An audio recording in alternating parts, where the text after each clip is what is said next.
Hey, what's up you guys, it's Connor, and today I'm going to be doing a manga review on Bakuman, which is written by Tsugumi Ohba and illustrated by Takeshi Obata. If you guys don't know, this follows two characters. At the beginning of the manga series, they are in middle school, and they decide that they are going to team up to create manga together and become mangaka. And after that, it follows them on their journey trying to create a best-selling series in Shonen Jump. It also follows a couple of other mangaka as well as some love interests for the main characters, and it follows their journey throughout the entire series of 20 volumes, which I pretty much read them all in a row, which is about 10 years of their lives. As usual with my reviews, I'm going to go through my pros, go through my cons, give you my rating, and be done. My first pro for the series is just that I really enjoyed learning about the process that it takes to create manga and how much luck it involves, as well as how much hard work. Is this a realistic depiction of creating manga and becoming a popular mangaka?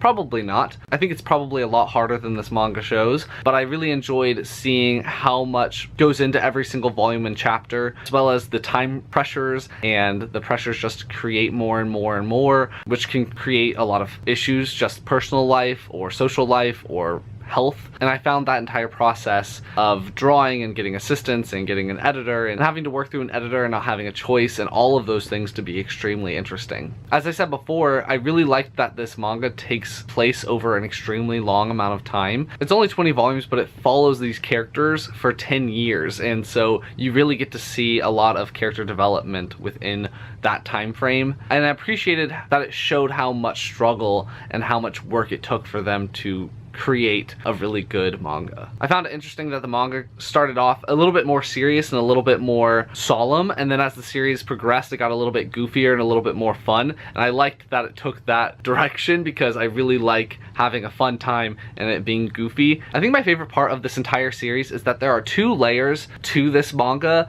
Well, really three. There is the characters finding out and learning more about manga and learning how to improve their manga so that their actual manga that they are creating inside of the story improves. But as that happens, the creators of this manga also use those things, and so you can see the effect of those styles or those changes directly in the manga. So as Akito and Mashiro learn more about manga and what people prefer or different things that you can use in manga to make them more interesting, they're used in Bakuman as a whole. For instance, when the characters find out that readers like some more humor in their manga, Bakuman became a little bit more funny. And the same holds throughout every single volume of this series, and everything that they ever tackle in this series is also used on the overall series, if that makes sense. They addressed different types of shading and dialogue and all of that, and I just loved seeing the two layers of this story and how they ran together. And that just made it feel like this whole series was planned out at the very beginning,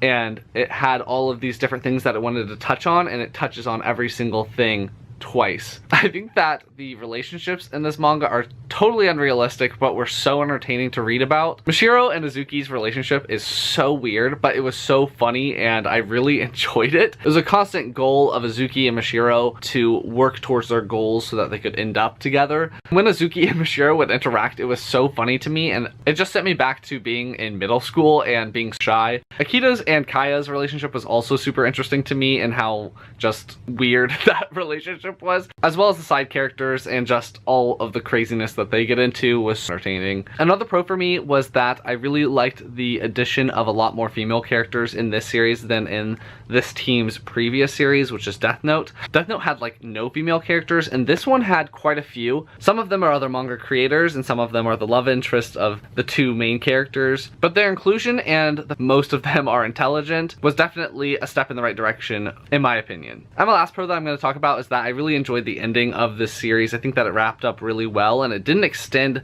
past the point that I thought that it should have. It ended pretty perfectly, and that's another thing that they even talk about in the series, is ending a series when it's supposed to. After I finished it, I really just want all of the spin-offs of this. I want to read some of the manga that were created by the characters in this series, and I wish that they would actually make those. Now I'm going to talk about some of my cons. My first con is that each volume of this series took me a lot longer to read than pretty much any other manga that I've read. There are a lot of words and dialogue in this manga, and that's actually addressed best at some point, but it just took me a lot longer and I felt like I was just dumb. Something that happens at least in every volume, but in a lot of the chapters, is that the characters jump up and scream, "Let's give it our best," or something like that. And when you marathon a series, that's not really fun.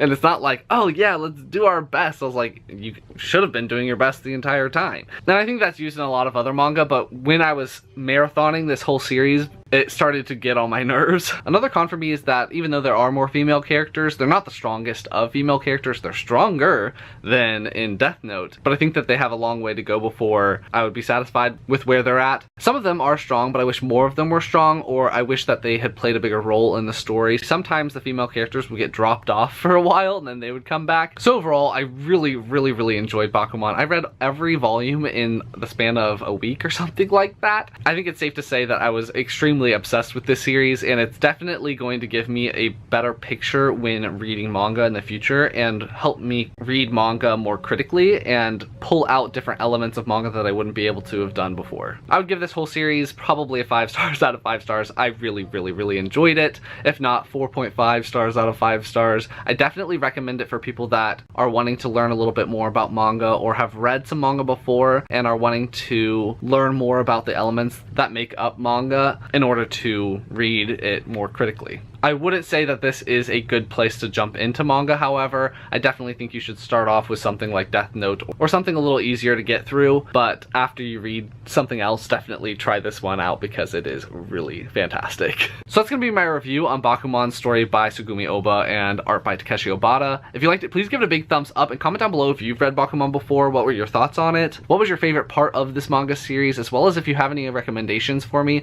leave those down in the comments and I will talk to you guys next time.